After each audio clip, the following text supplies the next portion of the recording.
Praise the lord. ದೇವರು ತಾನೇ ನಿಮ್ಮನ್ನು ಆಶೀರ್ವದಿಸಲಿ. ನನ್ನ ಹೆಸರು ಪಾಸ್ಟರ್ ಪ್ರಕಾಶ್. ಹೂವಿನಡಗಲಿಯಲ್ಲಿ ಸಭಾಪಾಲಕನಾಗಿ ಕರ್ತನ ಸೇವೆಯನ್ನು ಮಾಡುತ್ತಾ ಇದ್ದೇನೆ. ನನ್ನ ಯೂಟ್ಯೂಬ್ ಚಾನೆಲ್ ಹೆಸರು ಪ್ರಕಾಶ್ ಹಡಗಲಿ ಎಂಬುದಾಗಿ. ಅದರಲ್ಲಿರುವ ಕೆಲವು ಹಾಡುಗಳನ್ನು ಬರೆದು ಹಾಡಿ ರಿಲೀಸ್ ಮಾಡಲಿಕ್ಕೆ ಕರ್ತನು ಕೃಪೆ ಕೊಟ್ಟಿದ್ದಾನೆ. ದಯಮಾಡಿ ಆ ಹಾಡುಗಳನ್ನು ಕೇಳಿ ನೀವು ಆಶೀರ್ವಾದ ಹೊಂದಿಕೊಳ್ಳಬೇಕಾಗಿ ನಿಮ್ಮಲ್ಲಿ ಕೇಳಿಕೊಳ್ಳುತ್ತೇನೆ. ಈ ದಿನ ಕರ್ತನ ಧೈರ್ಯದ ಮಾತುಗಳನ್ನು ನಾವು ಧ್ಯಾನಿಸುವಂಥವರಾಗಿರೋಣ. ನಮ್ಮ ಧ್ಯಾನಕ್ಕಾಗಿ ಯೆಶಾಯನ ಪ್ರವಾದನೆಯ ಗ್ರಂಥ 41ನೇ ಅಧ್ಯಾಯ 8ರಿಂದ 10ನೇ ವಚನವನ್ನು ಓದಿಕೊಳ್ಳುವಂಥವರಾಗಿರೋಣ.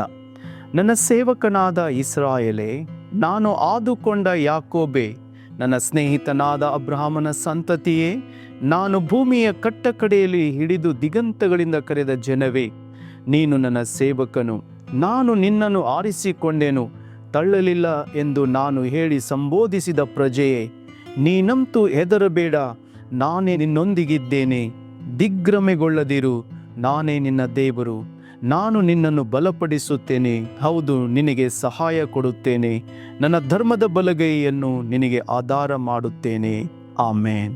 ಪ್ರಿಯರೇ, ನಾವು ಓದಿಕೊಂಡ ವಾಕ್ಯ, ಇಸ್ರಾಯೇಲ್ ಜನರು ಬಾಬೆಲ್ ಸಂಸ್ಥಾನದ ಅರಸನ ಆಕ್ರಮಣದ ನಿಮಿತ್ತ ಅವರು ಈಗ ಭಯಭ್ರಾಂತರಾಗಿದ್ದಾರೆ. ದೈವ ಭಕ್ತರಾದಂತಹ ದೇವ ಜನರು ಭಯಪಟ್ಟು ಈ ಒಂದು ಆಕ್ರಮಣದ ನಿಮಿತ್ತ ಅವರು ದಿಗ್ಭ್ರಮೆ ಒಳಗಾಗಿದ್ದಾರೆ. ಇಂತಹ ಸಂದರ್ಭದಲ್ಲಿ ದೇವರು ತನ್ನ ಜನರನ್ನು ಬಲಪಡಿಸುತ್ತಿರುವ ಮಾತುಗಳು ಇವಾಗಿದೆ. ಪ್ರೇರೆ, ಈಗ ಇಸ್ರಾಯೇಲರ ಭಯಕ್ಕೆ ಕಾರಣ ಅರಸನಾದ ನೆಬೂಕದ್ನೆಚ್ಚರನಾಗಿದ್ದಾನೆ. ಈ ದಿನಮಾನಗಳಲ್ಲಿ ನಮ್ಮ ಜೀವಿತಗಳಲ್ಲಿಯೂ ಭಯಪಡಲಿಕ್ಕೆ ಅನೇಕ ಕಾರಣಗಳು ನಮ್ಮ ಜೀವಿತದಲ್ಲಿ ಬರುತ್ತವೆ. ಪ್ರೇರೆ, ಒಂದು ವೇಳೆ ರೋಗ ವ್ಯಾಧಿಗಾಗಿ ನಾವು ಭಯಪಡಬಹುದು, ಮರಣದ ಭಯ ನಮ್ಮನ್ನು ಆಳ್ತಿರಬಹುದು, ಅಥವಾ ಭಯಕ್ಕೆ ಅನೇಕ ವಿಧವಾದಂತಹ ಸಂಗತಿಗಳು ನಮ್ಮ ಜೀವಿತದಲ್ಲಿ ಬರ್ತಿರ್ಬೋದು.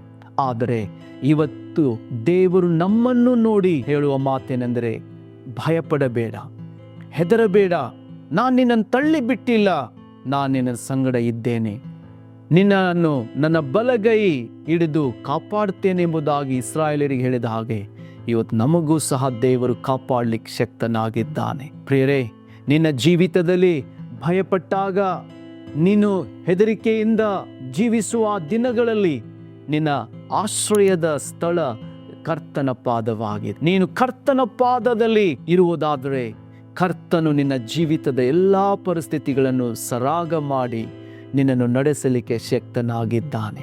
ಅದಕ್ಕಾಗಿ ಈ ನನ್ನ ಮಾತುಗಳನ್ನು ಕೇಳಿಸಿಕೊಳ್ಳುತ್ತಿರುವ ಪ್ರಿಯ ಸಹೋದರ ಸಹೋದರಿ, ಭಯಪಡಬೇಡ, ಹೆದರಬೇಡ, ದೇವರು ನಿನಗೋಸ್ಕರ ಚಿಂತಿಸುವನಾಗಿದ್ದಾನೆ.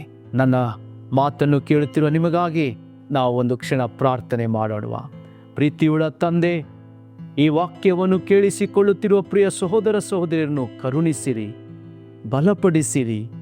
ದೇವಾ, ಅವರು ಯಾವ ವಿಷಯದಲ್ಲಿ ಭಯದಲ್ಲಿದ್ದಾರೋ ಈಗಲೇ ಭಯದ ಆತ್ಮ ಅವರನ್ನು ಬಿಟ್ಟು ಹೋಗಲಿ. ಧೈರ್ಯವನ್ನು ಅನುಗ್ರಹಿಸಿರಪ್ಪ. ನೀವೇ ಶಕ್ತನಾದ ದೇವರು. ಯೇಸುವಿನ ನಾಮದಲ್ಲಿ ಬೇಡಿದ್ದೇವೆ ತಂದೆ. ಆಮೇನ್, ಆಮೇನ್. ದೇವರು ನಿಮ್ಮನ್ನು ಆಶೀರ್ವದಿಸಲಿ. ತಾಯಿಯಂತೆ ನನ್ನ ಸಂತೈಸುವವರೇ, ತಂದೆಯಂತೆ ನನ್ನ ಪೋಷಿಸುವವರೇ, ತಾಯಿಯಂತೆ ನನ್ನ ಸಂತೈಸುವವರೇ, ತಂದೆಯಂತೆ ನನ್ನ ಪೋಷಿಸುವವರೇ, యేసయ్య యేసయ్య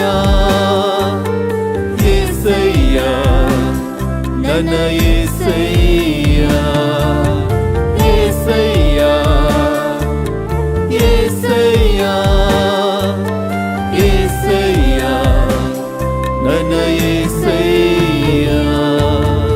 ತಾಯಿಯಂತೆ ನನ್ನ ಸಂತೈಸುವವರೇ, ತಂದೆಯಂತೆ ನನ್ನ ಪೋಷಿಸುವವರೇ,